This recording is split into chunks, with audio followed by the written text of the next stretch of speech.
I'd like to welcome everyone out to the Southern RAC meeting tonight on September 2nd, 2025 at 6 o'clock.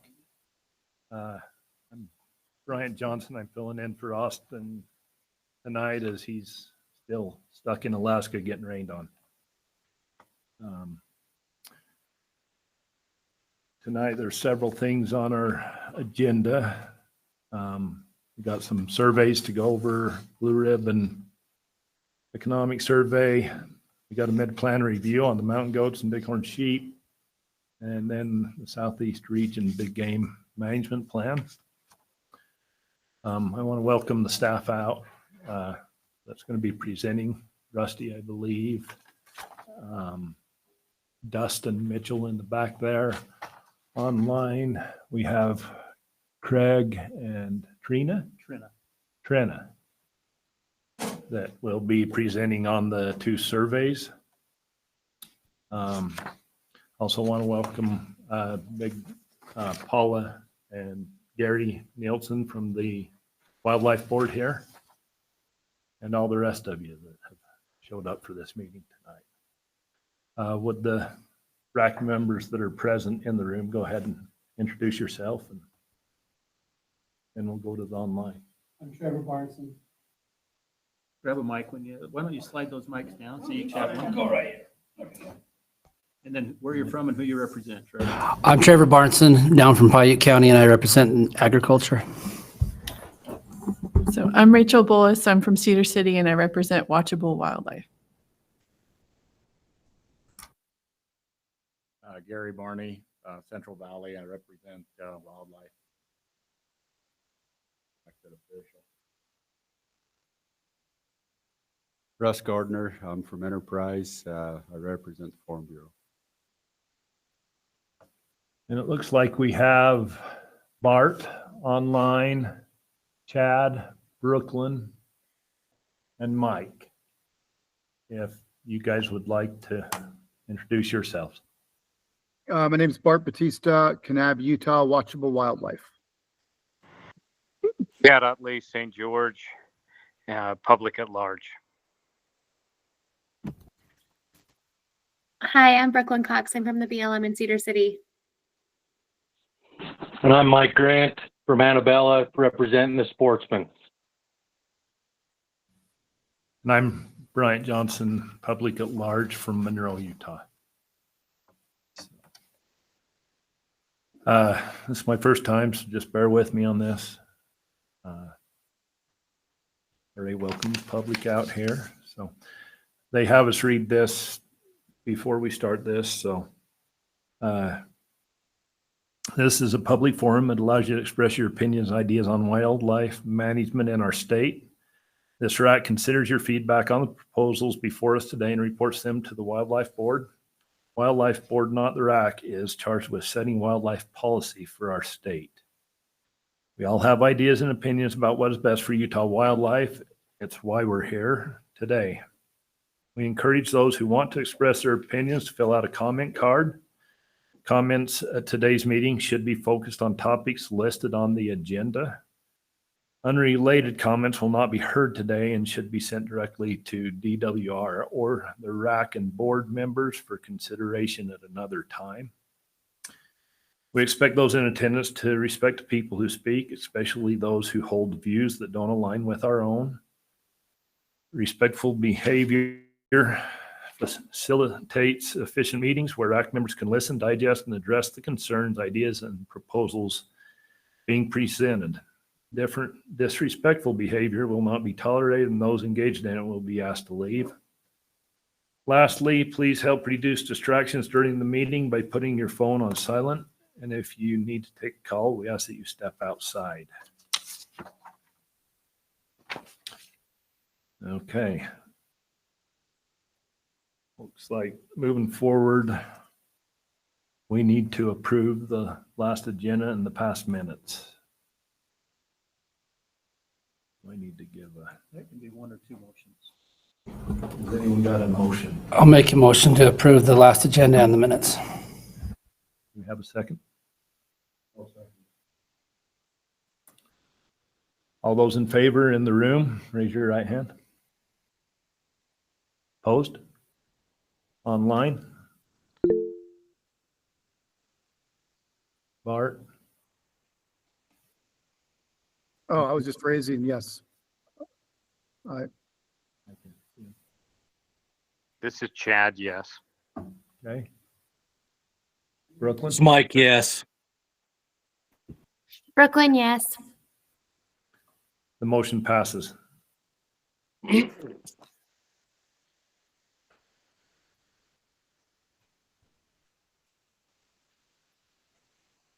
Okay, the last wildlife board meeting was on August 21st.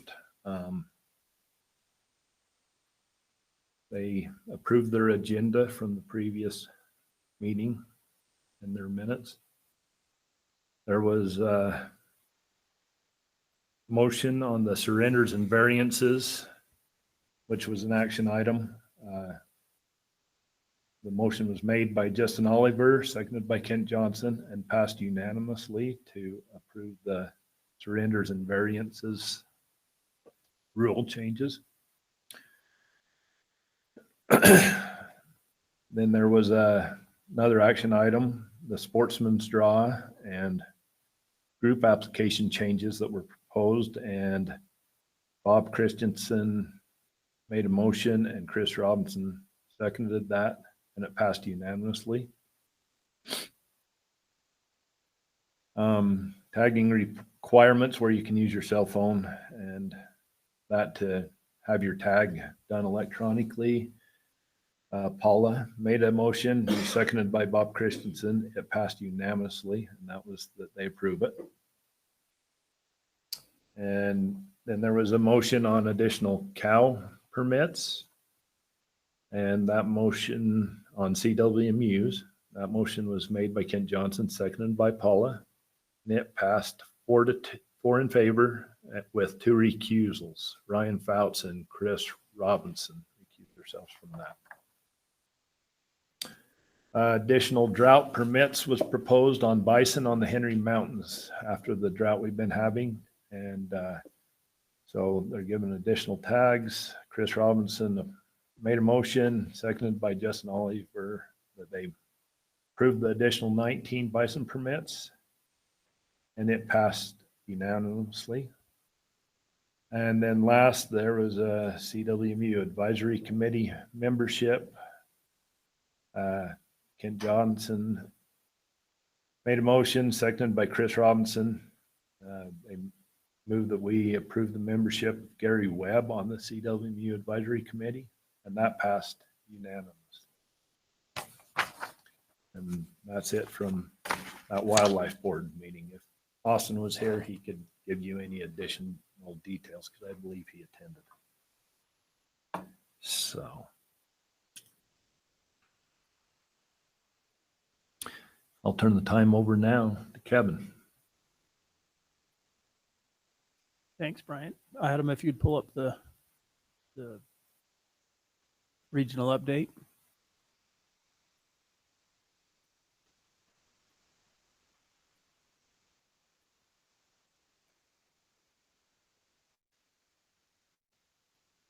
Okay, in our wildlife section, we held 3 mule deer meetings around the region, one in Cedar City, one in Richfield, and one at Ruby's Inn, where we invited anybody that wanted to come.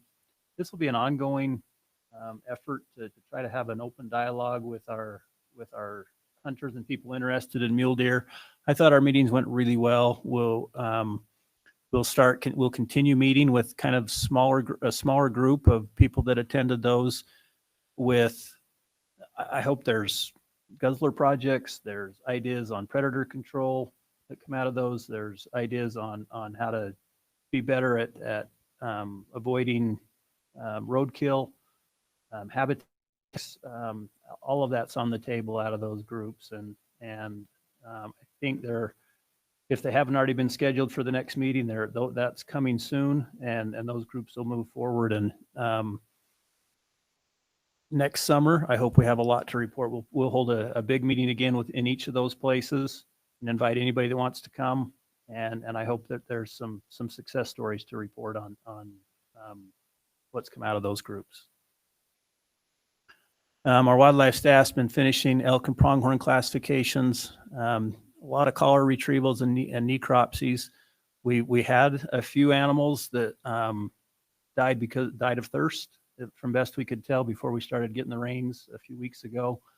It was just incredibly dry, as you know, in some places, and we had some animals that succumbed to that. We've been monitoring the fire impacts to wildlife, and a lot of work from the wildlife board and our director's office on trying to make sure we're treating people that drew tags on the Monroe Mountain fairly, and I think there's been a lot happen there to allow people to turn in tags and do other things to make sure that they have a good hunting experience. We will be doing CWD collections in the southern region this next year on the Fillmore Beaver, Southwest Desert, and Pine. We can use as many samples as we can get, so any help there would be appreciated. Sage grouse brood counts have been going on up on the Parker Mountain with a group of guys that come down with pointing dogs, and that's an effort that's been going on for, I don't know, Morgan, probably a decade or more, probably maybe 2 decades, and gives us really valuable information. And we've been doing some beaver relocations from beavers that are in irrigation ditches and things like that, and we move them up high on the mountains where the Forest Service wants them to help do, stream repairs. So, with our conservation biology, a lot going on this summer. This is their really busy time with prairie dogs and bats, and we've had some conflicts with there's a large prairie dog colony over in Wayne County at the airport over there that we've been trying to help negotiate between the local, the FFA's involved, Fish and Wildlife Services involved, and the local airport operators, and we're trying to be in the middle of that to come up with a solution that's workable there. Go ahead to the next slide. Our aquatic section, really busy time for them. They were trying to get out ahead of the impacts of some of the fires, and they salvaged some Bonneville cutthroat trout from Blubber Creek, which was with the Forsyth fire. No, excuse me, the France Canyon fire. They attempted to do some salvage work on the Forsyth fire, but in Water Canyon out on the Pine Valley, but didn't find any fish. And then monitoring water quality on the Monroe Canyon fire with, Manning Meadow Reservoir is pretty important. Cutthroat trout population there that we take all of for conservation, that we take we do an egg collection there every year and move eggs into our hatchery system. And so there'll be some impacts from soot and other water quality issues from the fire that we'll be watching closely on that and that'll be ongoing for a few years, that we'll need to be careful there. Our Washington County field office, working in the summer down there in 115 degrees is tough work, but they get a lot done.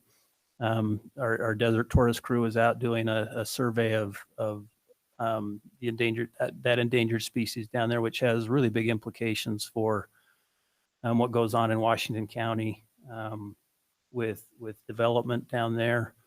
Western toads, we've had some good news there with some toads that were released that were raised in Hogle Zoo and have showed that we've had some reproduction in the wild. And then least chub monitoring going on all over the West Desert. Woundfin are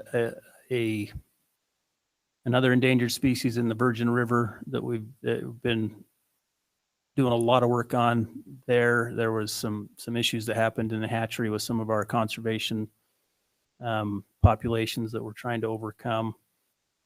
Smallmouth bass are always an issue in Washington County because of the impacts they have on the endangered fish species there.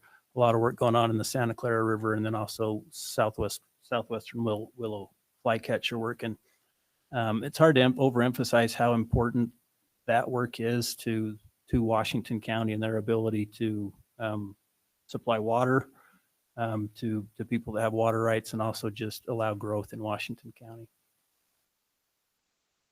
That section. Doing a lot of work right now through the Watershed Restoration Initiative, some work with drones, applying a chemical called Rejuvra, which is probably the best tool that we've ever had. It's new, and we're just getting the approvals to use it on federal land, but probably the best tool we've ever had to control cheatgrass. And I hope it'll help us get ahead of that problem in the coming years and really decades.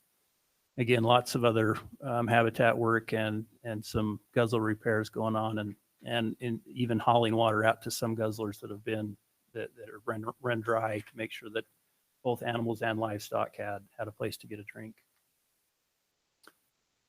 Outreach, those beautiful pictures that Adam took when he was up there. We had our Tusher Mountain goat viewing event. Had about 60 people attend there. The goats didn't really cooperate. They were about a mile away, but if you had really good optics, you could see a white speck over on the mountain, and people, I think, still appreciated that. Some upcoming events here within the next few weeks. You'll start seeing kokanee running out of Fish Lake up there at Twin Creeks.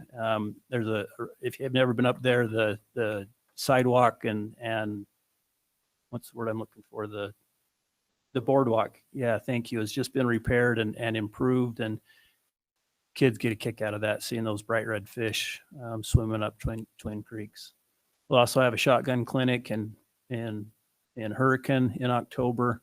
And then if you have youth that you want to get involved with hunting, the youth and beginner pheasant hunts are maybe the best way to do that. And there's two really good ones here in the southern region, one in Cedar City, and then one in Annabella, and another one over on the Pavant. So there's 3 opportunities.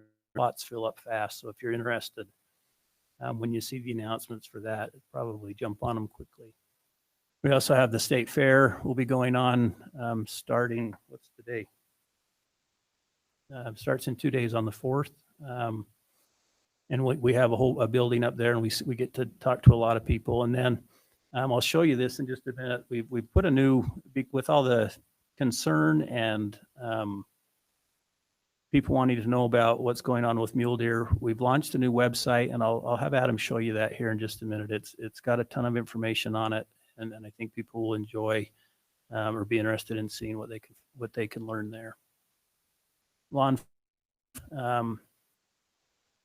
Obviously, this is their very busy time of year. They've been investigating trail camera and baiting cases. Quite a few reports of hunters using thermal and infrared devices to locate big game animals. Obviously, other hunters are our very best resource with those types of issues. And the more reports we can get and the better information we can get, the more we can get on top of that. And then they're launching a new database that'll improve coordination between our officers and other agencies in the state. I think that's all we have. Let's go to that website really quick. So if you go to wildlife.ut/deer, it'll take you to this website, and you can see look at all sorts of information: harvest success rates, buck-to-doe ratios, population estimates, the number of permits, and survival at whatever scale you want. You can do it for a single year, for multiple years. You can do it for this whole state, or you can do it for individual units. I would recommend anybody that has an interest there to go to that website and click around a little bit. There's a ton of information, both data that we gather and the data that BYU helps us gather through the various research projects that they have going on.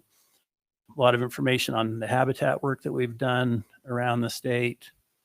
And then if you go down to towards the bottom, there's some YouTube videos that you can watch that give information on specific topics that are important and relevant to mule deer. So again, I would encourage anybody that has an interest to go to that website and spend a little time clicking around. And Brian, that's all I have. I'm happy to take any questions from RAC members. Questions for RAC? Questions?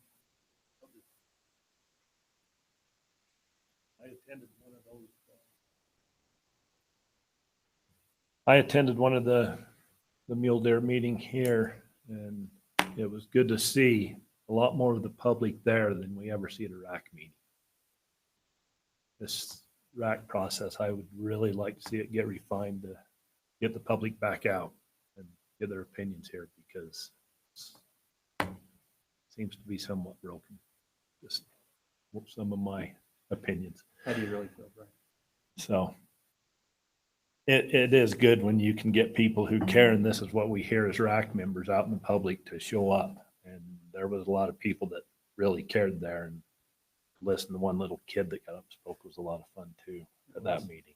So I think there's some good things going to come out of that, and I've got some suggestions that I'm going to write a letter to them about, that if they're going to go to a unit-based type, people talking about it might help.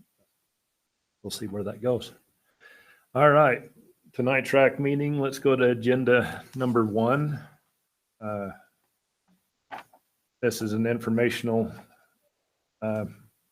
piece here tonight from Craig about the fishing survey that was done. So let's turn the time over to Craig. Thanks, Mr. Chair. Can you guys hear me okay? Loud and clear. Perfect. Just wanted to let you know that what I presented to you all, and hopefully you got a chance to view, was based on a study that was undertaken by the Utah Institute of Outdoor Recreation and Tourism back in 2022 by Drs. Jordan Smith and Chase Lamborn. They coordinated with us during the survey to develop, implement, and analyze the collected data. And that final report was provided by Utah State University to the division in 2024. So sorry for the delay, but we didn't get the results in until 2024. The survey itself was designed to do a few things. As my script disappears. Primarily, it was in 3 parts. It was a general angler survey, a survey to assess people's willingness to travel or willingness to pay for a particular experience on the landscape. And thirdly, it was designed to assess why people stop fishing, what we termed our lapsed angler survey.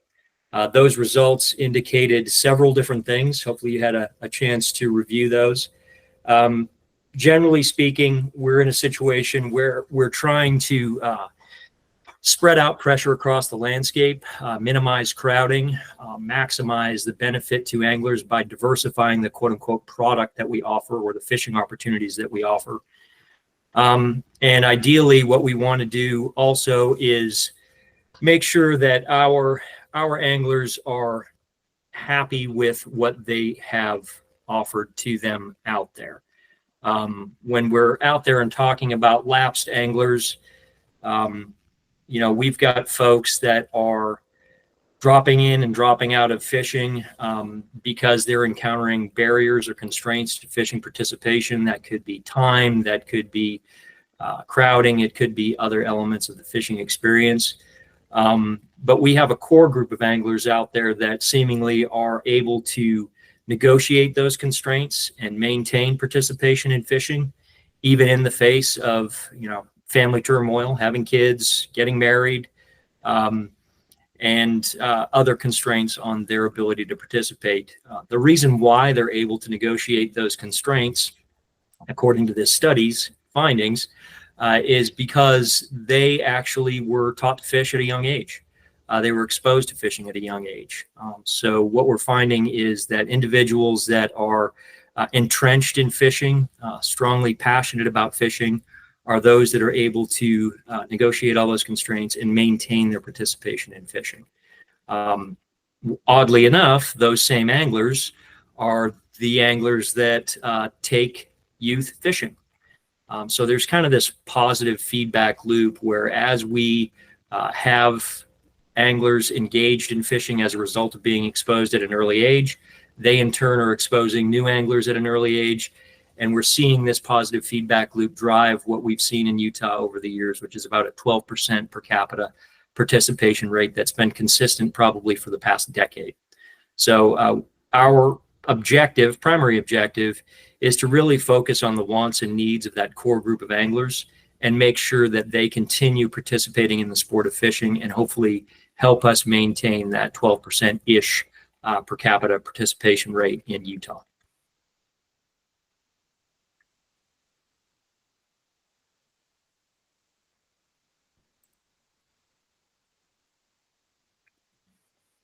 Take any questions if anybody has any.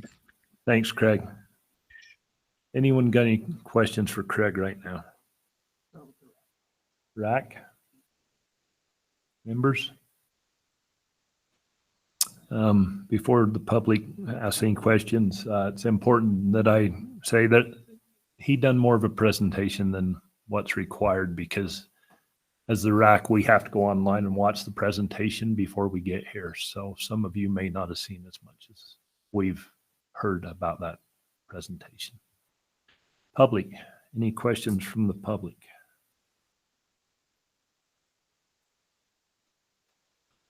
That must have done good. There's no questions.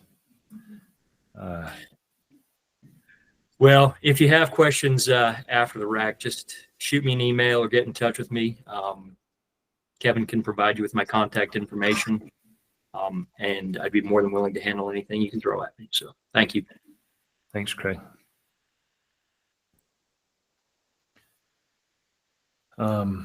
RAC comment. Anyone got any comments they'd like to make on that particular subject? And since it's just for informational, I guess.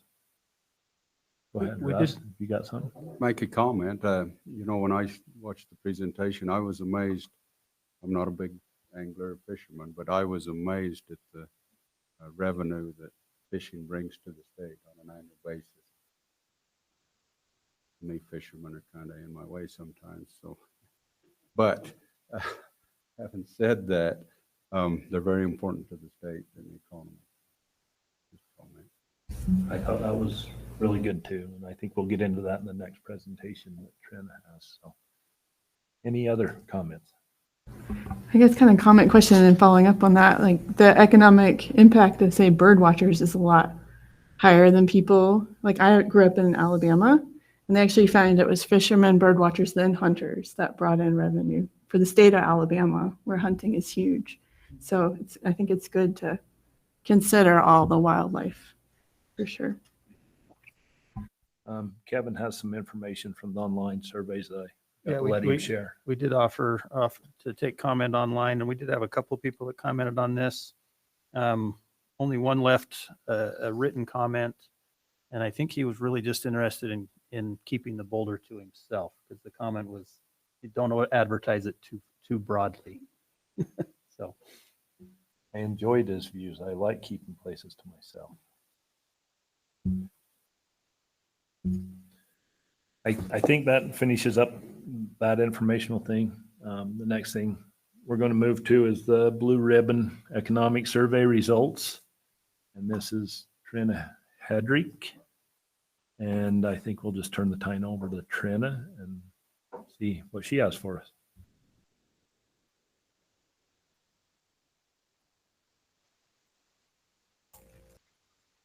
Brenna's mic's not working. She's having a wonderful season with technical difficulties. So if you want to pivot to the next individual, then Trina can log off and log on and see if she can get this thing to reboot and start up.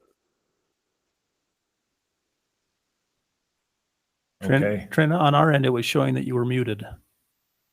Yeah, she was saying to me that it showed that she was muted, but she wasn't, and that was the glitch that she was experiencing. So she's going to see if she can clean that up. Sorry, guys. If she comes on quickly, let's just Okay. this one. If it takes a minute, This is Chad Utley. I do have a question, I guess, while we're waiting for her.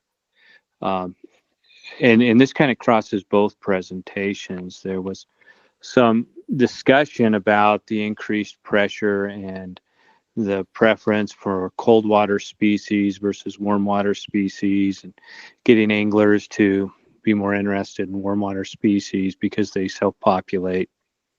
I didn't hear anything about developing more artificial fly, artificial lure waters, catch and release. That would seem to solve some of the problems with the limitations on the hatcheries that were discussed.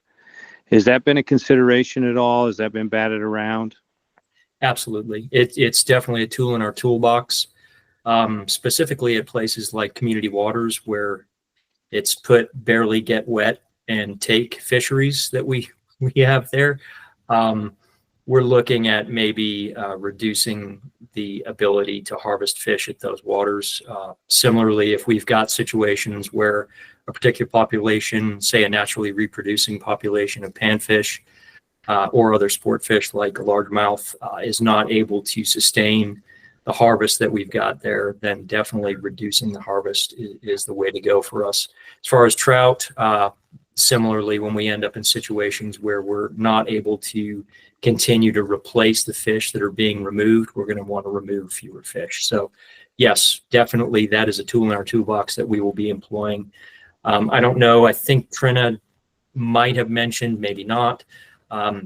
You will be soon aware, I'm sure, next year when we do another informational round. We are in the process of putting a bow on what we're terming our implementation plan, which outlines several different things designed to maximize or optimize the use of the limited resources that we have as far as stocking and establishing new populations. So, and that is one of the primary things that we're going to harness to do that. Awesome. Should I jump in? Can you hear me now? You got it, Trina. Chad, anything else for Craig before we start with Trina? No, that was simply curiosity on that issue. Thank you. Thank you. Go ahead, Trina.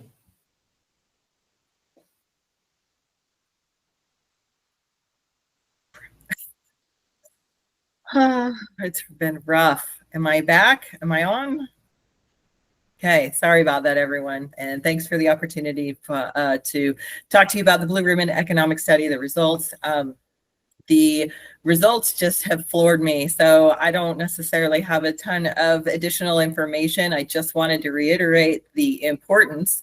And I think this goes back to what Craig was talking about and how important it is to maintain that participation rate because of how important it is to our economy. And that importance is actually growing. And we saw that from the last time we did the study. This is something that we do every so often. And it's just grown over the last decade. So bringing in over $1 billion just in direct expenditures. People spend a lot of money to fish. And I think that that's probably why they're so passionate, why we hear so much from them and they want their fisheries for themselves. And that's perfectly reasonable, right? Like we all want those locations that are just ours where we don't have to share them. We saw that in the results. People want to get away from crowds. They want to get away from the everyday grind. And these are just going to be more and more important as we move into the future, especially the more and more people spend. It's incredible how much people are spending to fish. And in talking with Dr. Kim after the fact, and just trying to find out how much additional, right? Because there has been inflation over the last decade, but this is the increase is not just inflation. It is also an increase in income and is directly a result of people spending that increased income on fishing, buying higher quality gear and more gear, and taking guided trips and just being able to spend a little bit more of that income on fishing and the things that they love to do. So it's pretty cool to see. And I guess I'll just take any questions that you have. Thank you, Trina. I think back in 11, it was in the millions, and when this was done, it was over 2 billion in revenues now. Yeah. So direct expenditures is just over $1 billion. I mean, that's still phenomenal, right? It's still a lot of money. It's still a major increase. But yeah, when you multiply it up, right, and it's not just the direct, but it's the indirect and the induced effects, that is over $2 billion now. Which I'm sure that don't just include fishing gear and guided trips, but gas, groceries, everything that might be shopped for in our communities. Yes. So that's the direct expenditures. Then the indirect is, if I can explain it adequately, definitely not an economist, But just, okay, as we spend more money, then grocery stores need to, bring in more supplies, and retail stores need to buy more supplies. And so that's the indirect effect. And then the induced effects, that one's a little bit, I struggle with that a little bit more, but that is kind of just the benefit that, okay, with increased income generated from the fishing industry, then people can then spend more. So it's all of those things together contribute to that larger number. Yes, thank you. I think you've done a great job. Kevin, will you summarize? It was the same, really the same comment for both. The Boulder Mountain is a blue ribbon fishery, and as Trina said, people go there for solitude and are a little nervous about us sending more people there. Any questions from RAC members for Trina on this particular? Online we have Craig. Go ahead, Craig. Yeah, that comment that Kevin's brought up a couple of times has, it definitely struck a chord with us and has been bared out throughout all of our survey efforts. People primarily fish to escape. That is their number one underlying reason for going fishing. And we recognize that, and we want to make sure that core group of folks is satisfied with those experiences where they were able to get solitude. And that's why we're really focused on looking to disperse pressure across the state and create new opportunities in areas that haven't been used historically to probably the extent that they could be used. So, trying to figure out how far people are willing to go and how much they're willing to spend to get those experiences, and then looking at kind of painting the landscape of Utah with a wider array of experiences across a broader expanse of geographic territory. That's what we're here to do. So.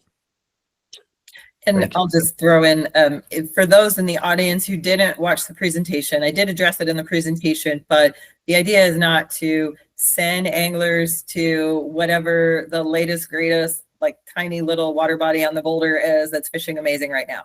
That's not the plan. We are, it's an area, it's a blue ribbon area. So we can send people to the High Uintas Wilderness area. We can send them to the Boulders area.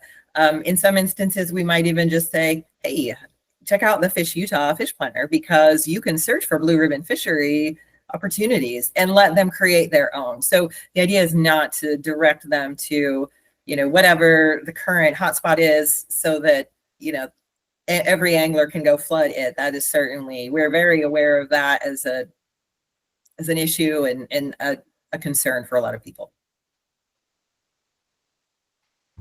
Thank you.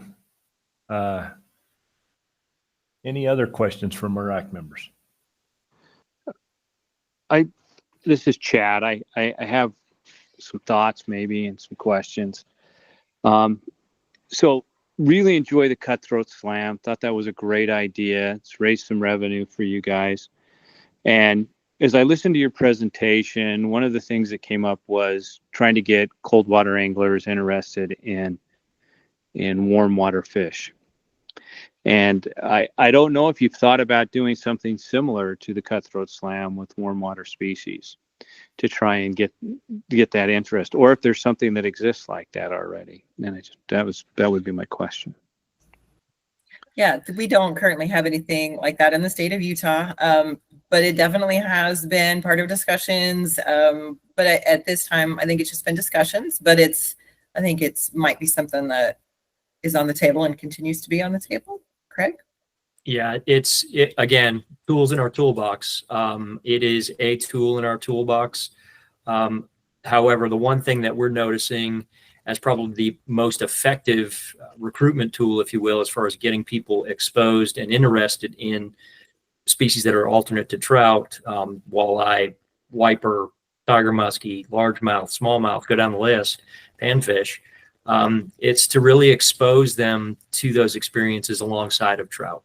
So if they're in a water fishing for trout, they might incidentally catch a wiper, be exposed to the tug of a wiper, and possibly pivot to preferring fishing for wiper, given the fight, given the size of the fish, etc.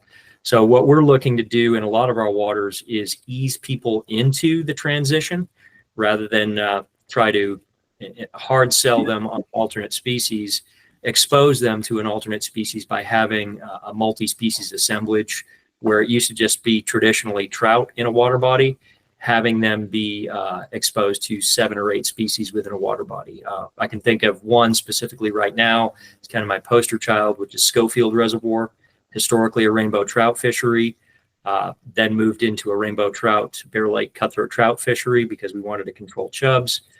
That was not working, so we ended up stocking tiger muskie, triploid walleye, wiper, tiger trout, Bear Lake Bonneville cutthroat trout alongside of rainbow trout.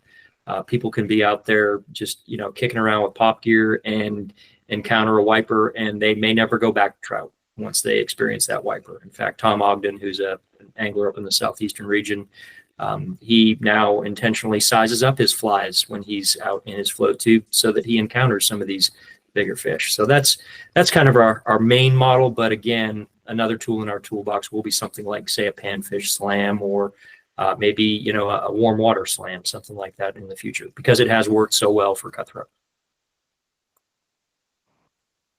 I'm assuming that maybe some of this has to do with the way you fish for the species too, versus being able to just throw a worm and that in and wait for it to hit versus having to work a jig back to the.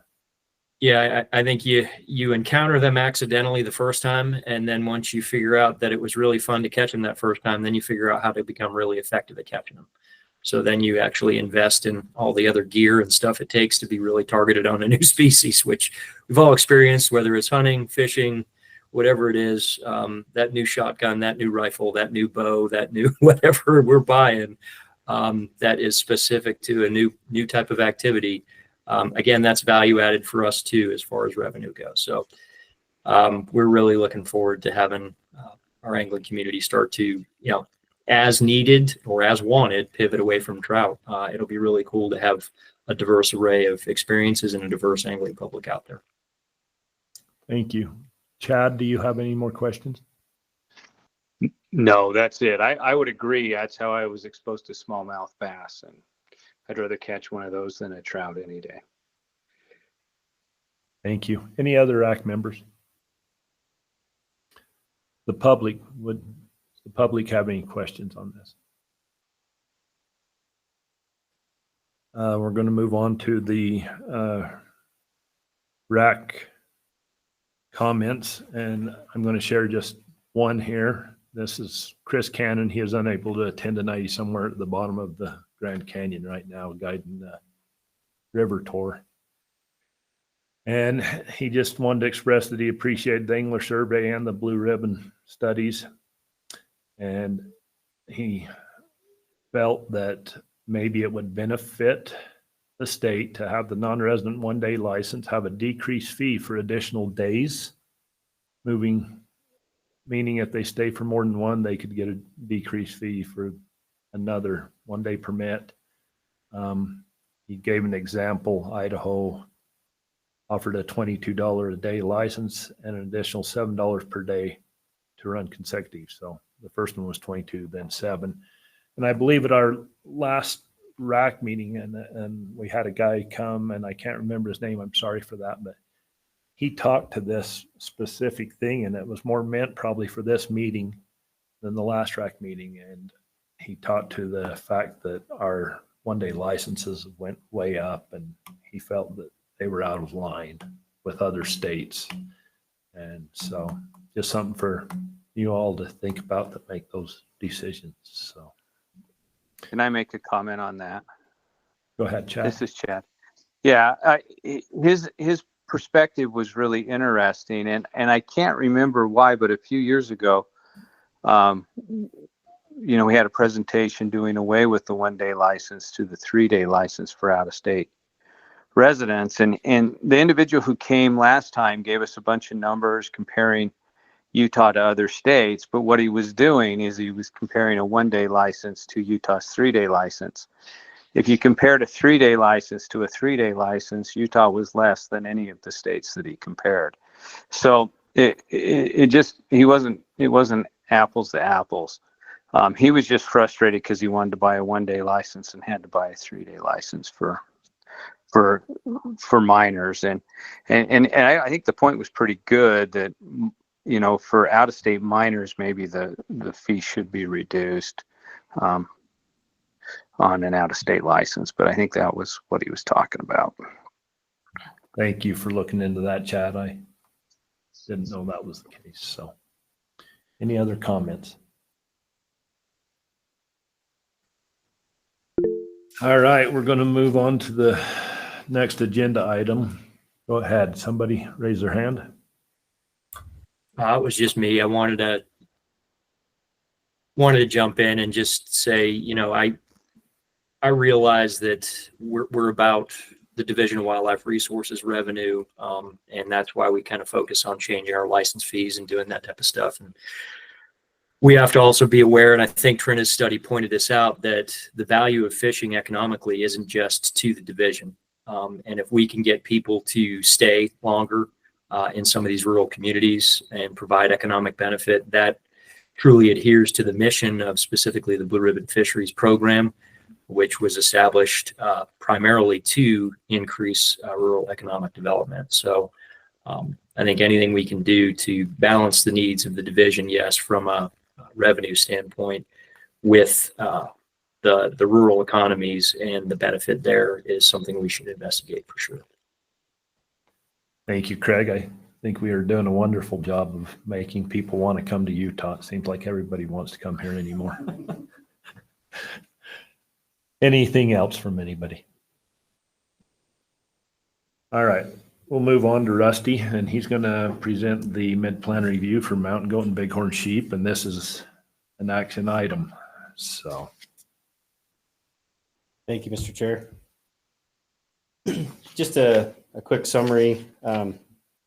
Just to start off, it was fun getting the committee back together for this mid-plan review. The overwhelming consensus of the committee was that the bighorn plan especially was both plans. It was the same committee that wrote both plans, and that they were both very well written plans. And the bighorn plan especially was very forward thinking and really helped unite the bighorn world with the domestic sheep world. And we really, one of the biggest values of that plan is that we created some really long-lasting partnerships with the ag community out of that, and those are still going strong. And so they felt it was a great plan. Not a lot of changes that needed to happen on both the bighorn and the mountain goat plans, and just a few minor changes to keep up with legislation and things like that. But I'm happy to answer any questions about it. I got a couple, I actually have a bunch of questions. Let me ask you the main one first. Can you give me because I read through the code that we had to add to the plan. Yes. Can you give me a snapshot view of what those two codes that we had to do? Yes. Basically, I believe that code was put in 2023. It basically just says if we're going to reintroduce a species that hasn't, been there in recent history, even though it's a reintroduction, then you need to have a unit plan. And to write that unit plan, we need to form a local committee with local stakeholders to write that unit plan. And then we'll also create a mitigation plan and consider any potential conflicts that might happen as a result of that reintroduction, and write out a mitigation plan of how we would react to those conflicts. That's yes. If we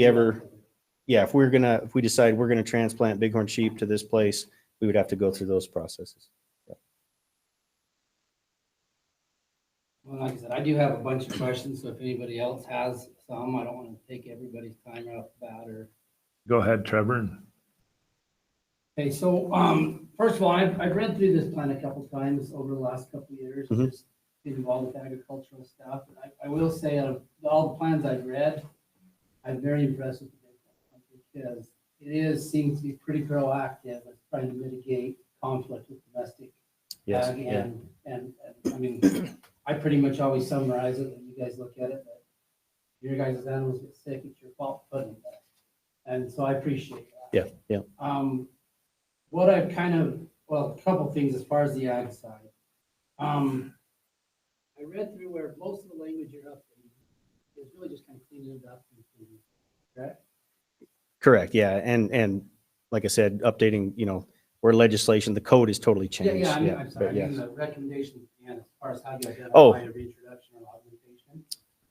Oh, the list of the Appendix is- augmentation sites and reintroduction sites. Yeah, so the Yes. criteria you're talking about, the criteria say this is what we do, looks like it's clean up. So the question I guess I had is, I read on, Sorry, just so I understand, are you talking about the WAFWA, the guidelines? the WAFA guidelines. Yeah, 35 yeah, yeah. and 38. Okay, I'm with you. And so I guess the question I got regarding this in relation to agriculture Mhm. is it talks a lot about reintroduction with having a reasonable chance of not commingling. And so I'm reading through that stuff and I'm saying, well, this is actually pretty cool. I like it. I like that you guys are going through this effort to figure it out. And then I see the Boulder Mountain. Yeah. And I'm sitting there kind of like, okay, and this is why, and I should have called you prior to this, but I'm sitting there like with some of the issues we have had in the past, why would we want to put bighorns in the middle? Not, I know it's not in the middle, but adjacent to domesticated sheep. And Morgan, maybe you can help me out here, but to my knowledge, where we're thinking about put them, it's not on the Boulder top. It's, down towards Calf Creek and that area. And I think the closest risk would be backyard sheep in the town of Boulder or the town of Escalante, and or other bighorn sheep. They may wander over from Escalante. So I'm unaware of any active sheep allotments in that general vicinity. What is the usual distance? I mean, this is all new. This is really what I said. I wish there was a map, but I guess maybe for clarification too, having it on this list, all that really means is that you're going to. Right. It just, we're starting to plan today. it gives us the option to start the process someday, within the life of that plan. And so, we tried to look at it and say, this plan expires in 2028, and in which point we'll write a whole new plan. So is there any areas in the next 3 years that might have a chance of doing a transplant? If so, let's get them on the list. And so the Fremont Island and the Boulder both came up as areas that potentially we could move sheep in the next 3 years. That doesn't mean we're going to do it or we have to do it. That just means that now it's an option, and we would still have to go through that public process of writing a plan and a mitigation plan and taking it back through the RACs and boards and all that kind of stuff. Absolutely. Yeah. So the other question I got is not on the. Make sure you're speaking into that mic. He's standing over there. I know. Okay, how about, is that a little better? I usually talk loud. Is it on? Yeah. Okay. It's on. Okay. Okay, so the other question I got, and this is, I appreciate the eye contact, Trevor. well, that's how I go. Yeah. The other question I have, and this is more just understanding how some of these rules and stuff. is Sure. On page, what right now is the current procedure for lethal removal of wild? Is, I guess when I read through that where it says the primarily use a hunter, or is secondary to overall health. Yes. In my understanding, I think you guys always already tried to do that. So is that monotonous? Or We do. project, or- What happened is that came up in the public process as we went around. I think it was this spring as we were taking recommendations around. That's a theme that kept coming up. Whenever there's a bighorn sheep that needs removed, are we trying everything we can to get a hunter to do that and that sort of thing? And so we just wanted to clarify in the plan. It was also an action log item from the Wildlife Board. And so we wanted to clarify that yes, if at all possible, we'll try to get a hunter to remove bighorn sheep if it comes to that. But we're also going to prioritize the herd health, and meaning if the hunter's not going to get there for 3 days and we've got a bighorn sheep and it's in a risky area, we need to take care of that problem as quickly as possible in order to preserve herd health. The other thing is we want to prioritize, standards of ethics and fair chase. If we have a die-off going on and, we're going to remove everything because they're 90+% mortality rate, if we can get a hunter in there to do that, that's great. But if sheep are so sick that they can't stand up, then we're not going to call a hunter to come do that because it's kind of violates the standards of ethics and fair chase. So that's kind of what we were getting at there is, yeah, we want to call hunters when we can, but other things are kind of priorities as well. And Trevor, I think what he's getting at is that came up in one of the RAC meetings where the public wants to see people move through the point process faster. And if they can do that, even though it's been tried in the past, that might help that. So it's one of those issues that's kind of a social issue. Well, and I guess I get that, Brian, and that's where the clarification is I was kind of under the assumption they already did that. And so I was kind of more looking at it where if it's coming from them wanting to add it, it's like, do we need to state the obvious? Is it going to be more complicated where somebody's going to micromanage the biologists on how they kill how they remove something like this? Because I'm a big believer that this is what we pay these guys for. So I don't need to micromanage them. They will take that into account when they move forward. You're right. I mean, it already had language in that plan addressing that. And this is just kind of had a point of clarification that, yes, we're going to do that. We already have the tools outlined in here that we can call from the alternate list, get a hunter there. And we're going to prioritize her health. Okay. Thank you. Yep. Is that all your questions, Trevor? Yeah, I summed them up into All of that. longer thing with my mic off, I guess I found. I can also clarify the WAFO guidelines you mentioned. What that is in 2012, WAFO has what they call used to be the Wild Sheep Working Group. Now it's called the Wild Sheep Initiative. But in 2012, they wrote this document where they outlined those guidelines for agencies that manage bighorn sheep. Here's how you deal with these issues. And then in 2025, that document was rewritten. So literally, we just took the 2012 language, crossed it out, and put in the 2025 language. We also make a statement here that we don't have to follow these.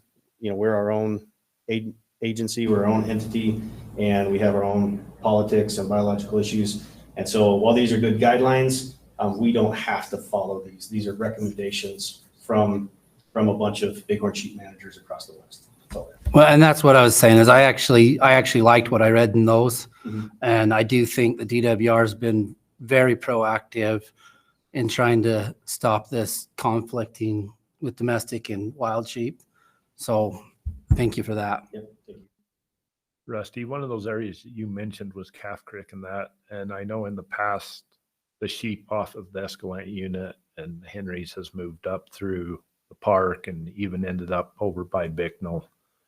Do we have sheep already up in those areas of Calf Creek and that have came across the highway from? Again, Morgan can help me out if I'm telling any lies here, but my understanding is occasionally, yeah, you'll get some bighorn that wander in that vicinity. We don't know exactly where they came from, but go ahead.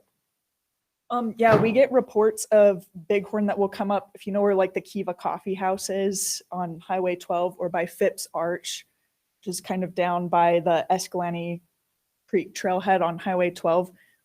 I'm assuming those sheep probably come from Wolverine Bench, but you're right. And I think, to be fair, we're probably not looking right in Calf Creek, but maybe a little further up into like Death Hollow to reduce the likelihood that they come into contact with those Escalante sheep. I think the wild sheep are probably a bigger disease concern from the Escalante than domestics. In those reports you've had, Morgan, those sheep have not became a problem like the ones that moved through the park into Bicknell, though, that we're aware of.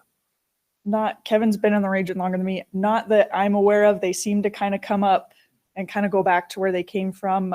They don't seem to be as much of a problem as the ones that come out of probably Capitol Reef and come down Sunglow Canyon into Bicknell. Yes. Yeah, the issues on the north side of the boulder are way different than on the south side over by Boulder. By around Bicknell, we're not going to encourage sheep there. And when they come into Sunglow, there's probably, you're a long ways away by the time you get over to Calf Creek, and there might be some opportunity there. Yeah, those ended up with disease, if I remember right.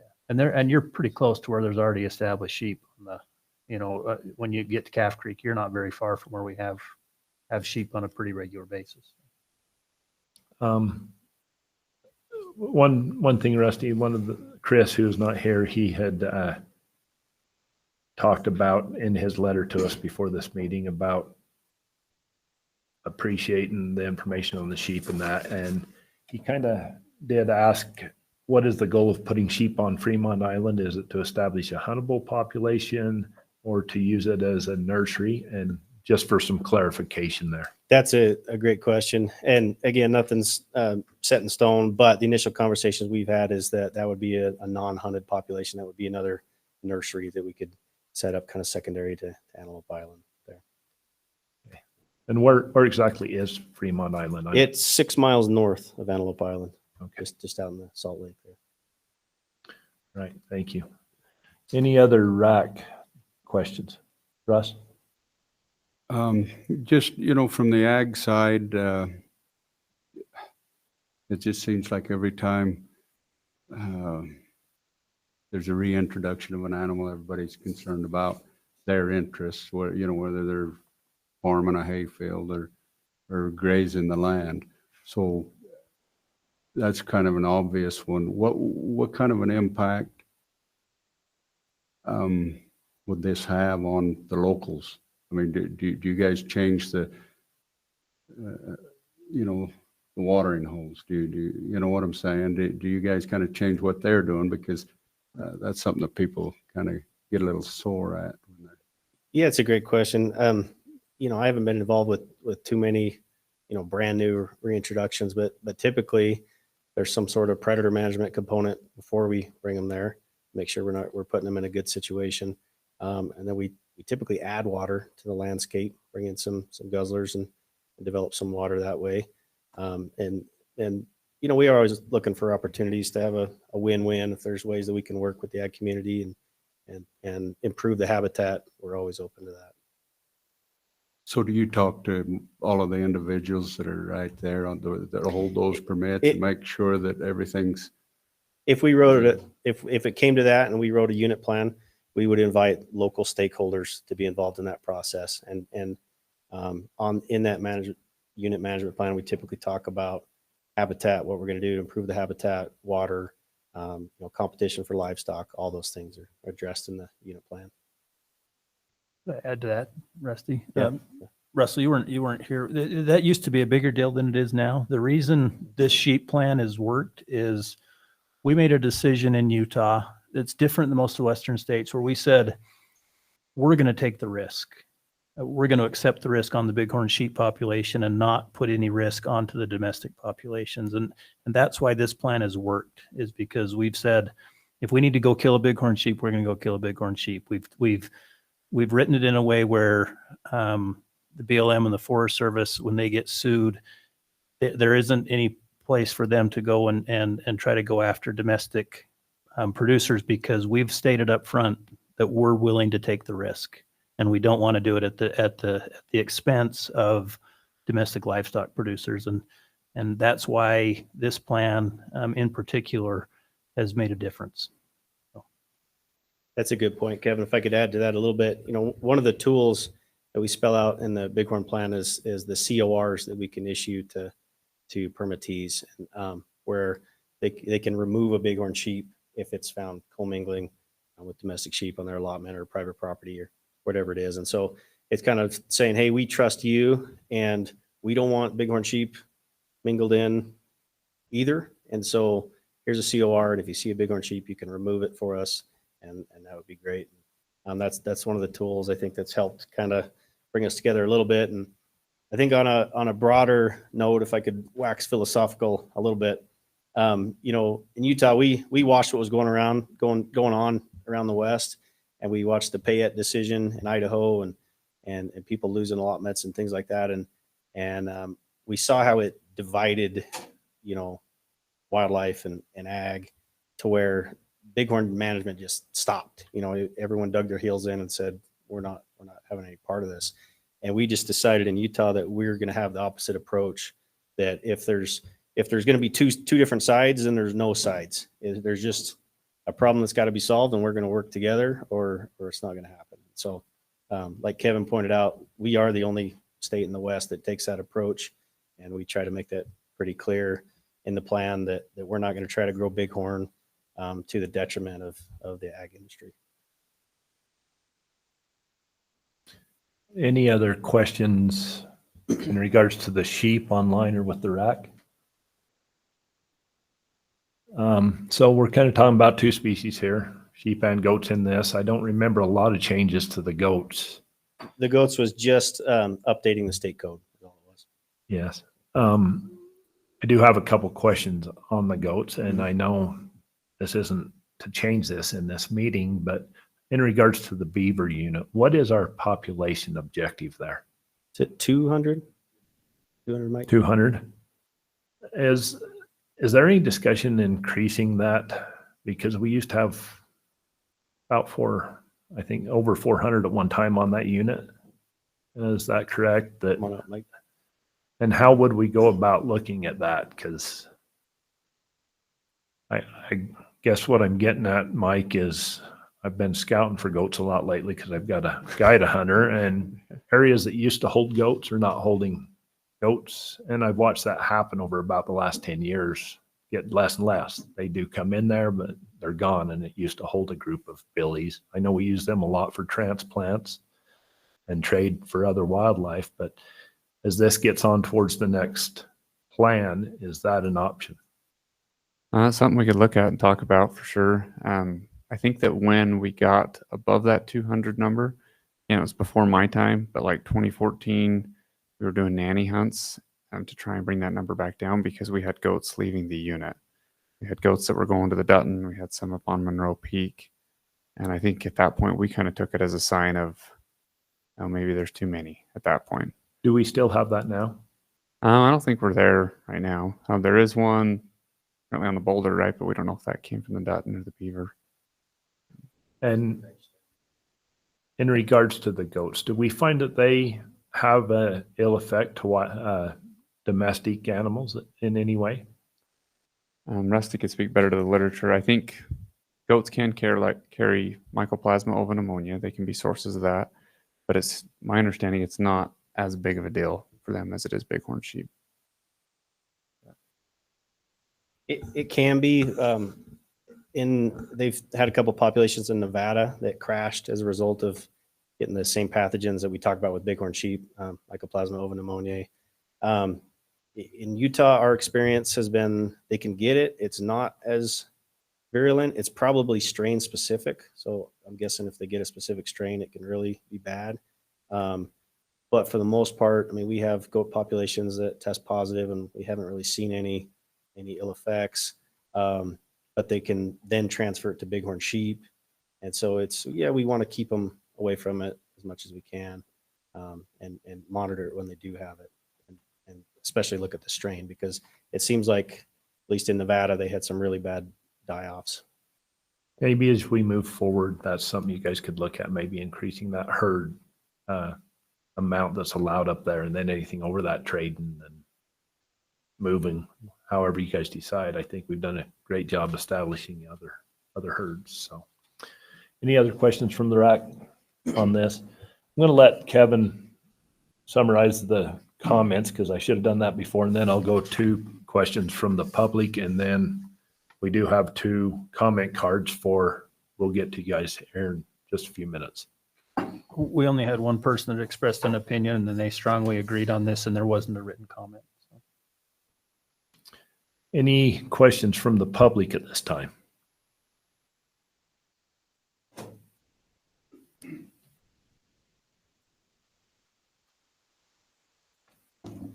Roy Henry with Utah Farm Bureau. I've just got a quick question, and Trevor probably covered most of this, but I guess the question is, with the way this plan was written, it was written very well, and we appreciate any chance to avoid conflict with domestic sheep.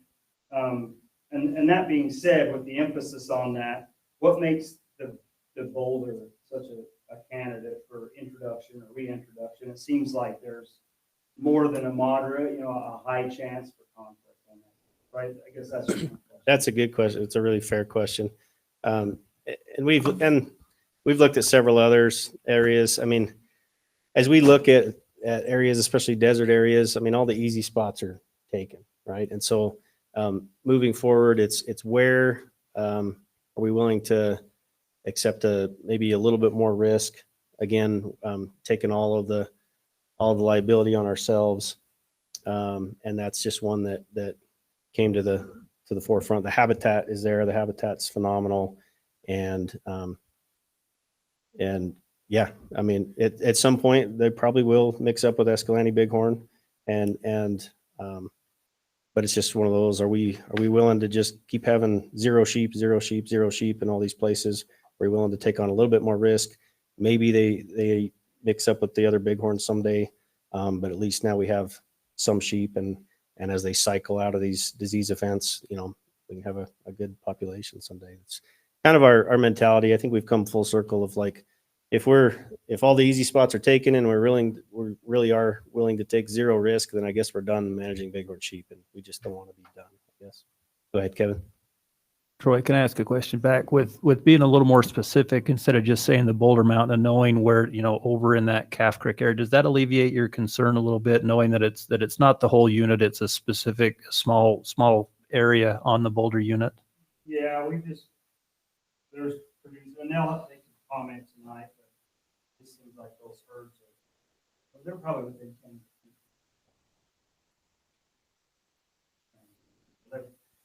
There is a higher chance for risk. I just kind of wanted to be on record of having that. Yeah. If you have a question, sir. I don't have a green card. You don't have No, to this is right just now. this is just for questions. If you've got a question, come ask a question. And we don't need to have your mic on. We know you'll be loud enough, Richard. So there's one thing that you said is that you died. Excuse me, you need to speak into the mic for the people online. Is it on? No. It's on. Go ahead. So you guys are saying you're willing to take that risk, but me as a producer, you're putting me at risk, and I'm not really willing to take that risk. I guess, in what way are we putting you at risk from your perspective? You just said that the goats carry that disease and they can give it to the bighorn, and the bighorn come over and visit my sheep. Right. Then Right. But the pathogen doesn't affect domestic sheep like it does bighorn sheep. It's a European pathogen that they evolved with. And so it can reduce lamb weights and stuff like that. what did you just say? It can reduce lamb weights. Guess what I get paid on? Exactly. And so if we test all your sheep and they're all clean, then we definitely want to stay away. But if they have that pathogen already, which is a high likelihood, then I don't know that bighorn sheep are risking the health of your domestic sheep.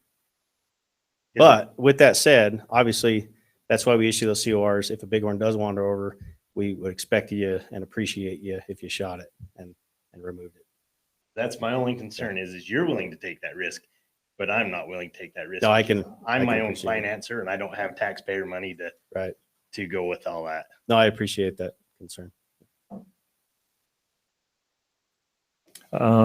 Any other questions from the public?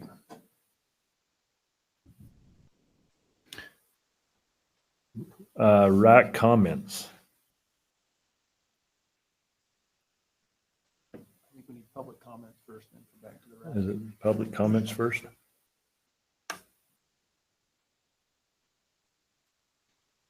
Okay, let's go to public comments first, and we do have 2 cards. Let's start with Troy Henry, and you've got 3 minutes, Troy. Yeah, I think that's Okay. Yeah, that's why.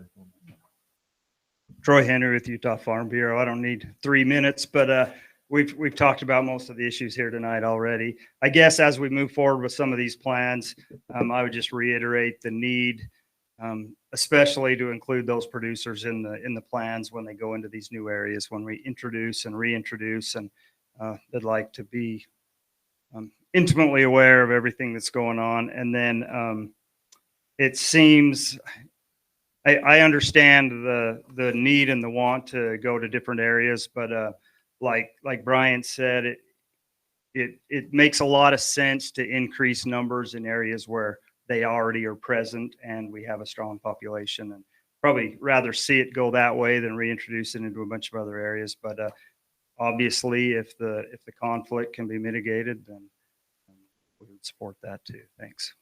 Thanks, Troy. Scott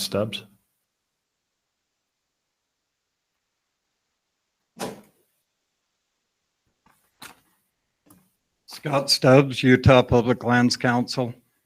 So I was around during this Bighorn plan, and it's a great plan. Everything in it's about mitigating the risk and everything. And so my concern though is to put the Boulder Mountain in there. It's the Calf Creek area is not sufficient distance. We're already having trouble with them coming out of Capitol Reef up that way. It seems pretty close. And I appreciate Utah taking the risk, but you cannot control the federal agencies.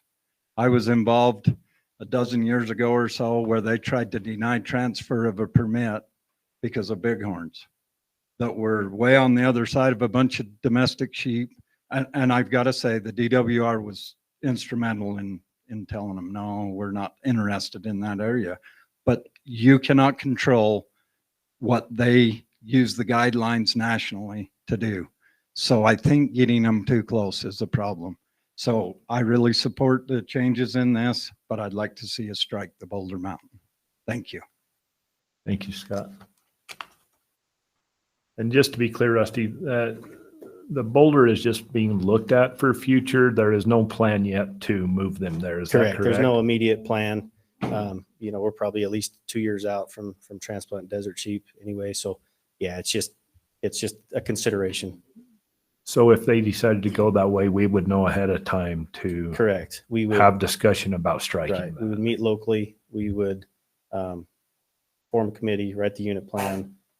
It's already been through RDCC and had the county comments, things like that. But then we would take it back through the same process with the mitigation plan. Public would have their opportunity to weigh in again, and then the board meeting again. And Scott, it's probably good that you're here getting that out now, so both sides have their word in. I don't think we're voting on that particular thing tonight, so I appreciate it. RAC comment.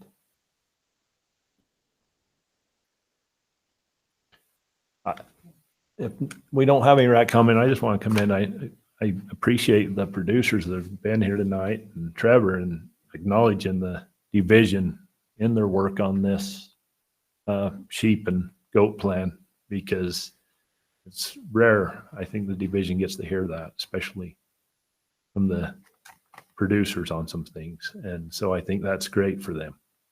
So thank you guys. Appreciate you being here. With that said, I think we're ready for motions. So I'll make a motion that we accept the plan as submitted by the DWR with the deletion of the Boulder Mountain as a prospective area, because I agree. I think there's just too much concern, and we can cross that bridge when we get there. So Trevor, you're making a motion to pass the plan as is, except striking out the Boulder Mountain? Is Yes. that how I'm taking that? Yes. Okay. Do I have a second? I'll second that. But I'd like to make a comment on that. If there was a way, because I think the division's terrific. I think they've done a great job in mitigating situations. But if there was a way that they could get with the locals that are right there and make sure that everybody is on board. I know in the elk plan that came out a year or two ago, that went through the committee, and it appeared that everybody was all okay with it. But some of the producers that were in those areas are not on board with that. They're not too happy with it. So I think that we need to do a better job of making sure that each of the players, the guys who, are dependent on that for their livelihood, their concerns are addressed. I think that's a great comment, Russ. I appreciate that.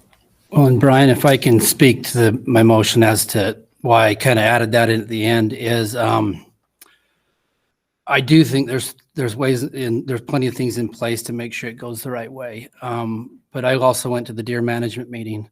And I'm also looking at this list of where we have existing and augmented herds.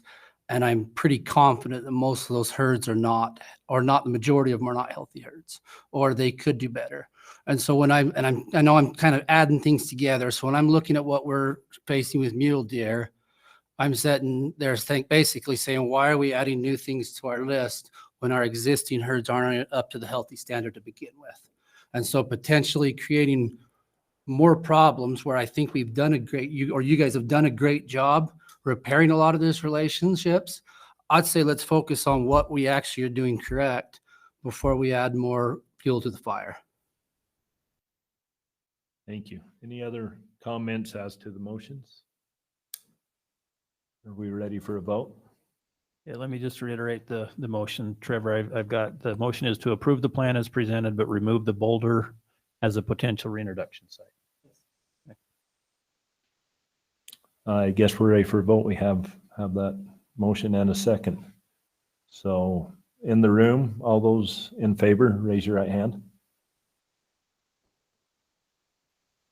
3 in favor, opposed? 1 opposed. Online, in favor?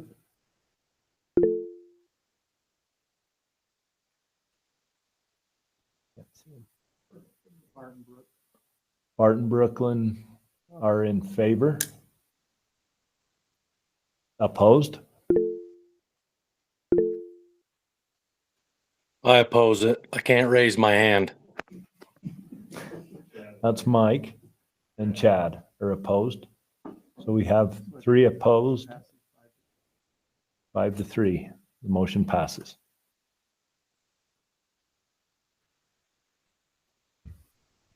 Anybody want to speak as to why they voted a certain way?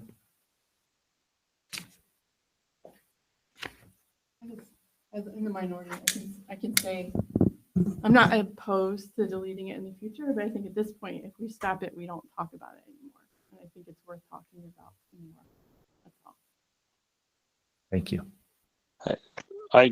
I opposed it. This is Chad. I opposed it simply because I wasn't convinced that there weren't adequate precautions already in place, and I just saw no reason to remove it at this point. Thank you, Chad. This is Mike. Yes, I agree with Chad. I feel the same stance of, opposing it where it's, the work that's being put into those ecosystems and everything that we deal with. I think it would have been a viable option for some more opportunities. So thank you.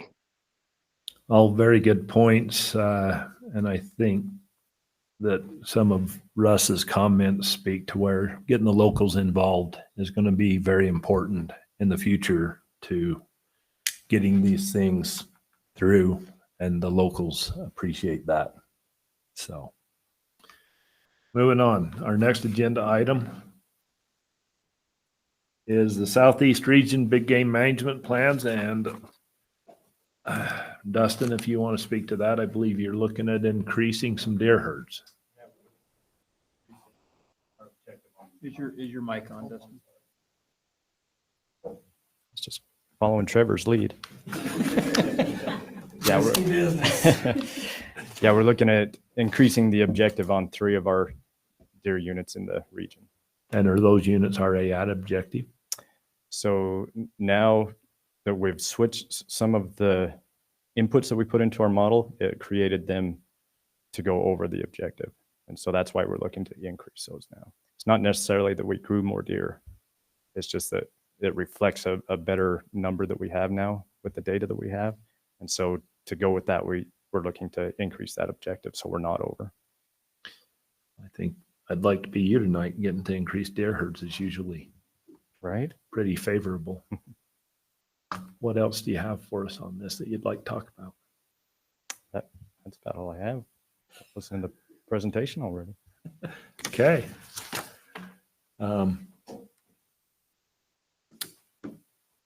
Go ahead and summarize, Kevin.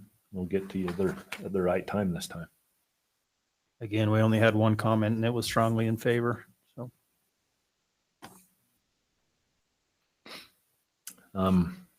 RAC questions.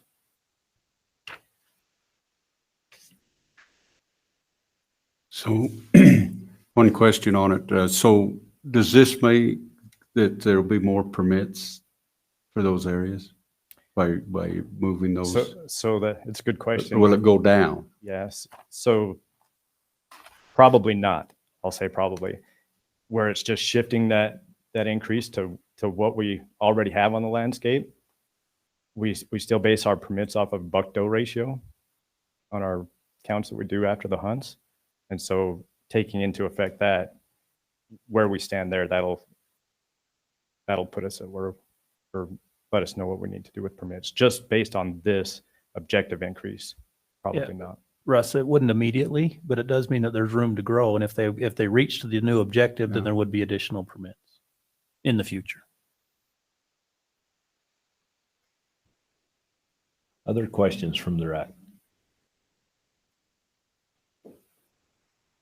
I have one for you. So with your numbers showing where you're at now, how soon do you think you could reach these objectives you're asking for? Yeah, and that's to be determined. It's, whether we get rain, decent weather and that, but looking at our range trend that we've done over the last year when they collected that data, our habitat actually has done better on those 3 units. And so looking like we could grow more deer, but whether we do or not, we don't know. It's just saying within this 5-year plan, we'd like to reach that. I know the manti seen a big increase with the removal of predators. They had a specific to the South manti. Is that due to that, or is that due to habitat that you've seen that increase, do you think? We definitely saw an increase in survival from the predator removal on the South manti. That was a big deal, but probably the biggest driving factor is weather. Thank you, Dustin. Other questions? Online? Questions from the public? Don't see any questions from the public.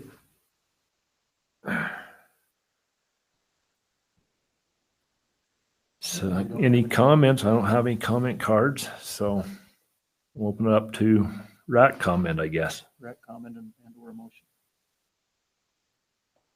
Any comments or motions from the RAC at this time?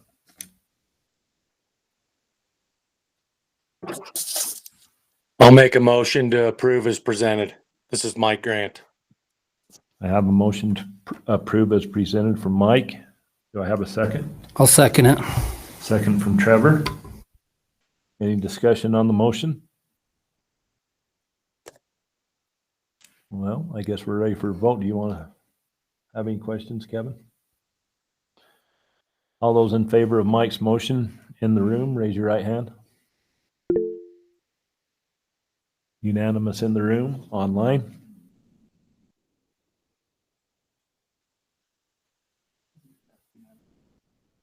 We have 2 online. Brooklyn, I can't see hers, but. And Mike proposed it, so it passes unanimously. With that, that concludes tonight's meeting. Is there any other? Chad? No, I just kept trying to turn it off right as somebody else was doing it. So. Any other business for us tonight? I guess we're good to adjourn this meeting then. Thank you all for being here. Use your gavel. I don't. Good night, everyone.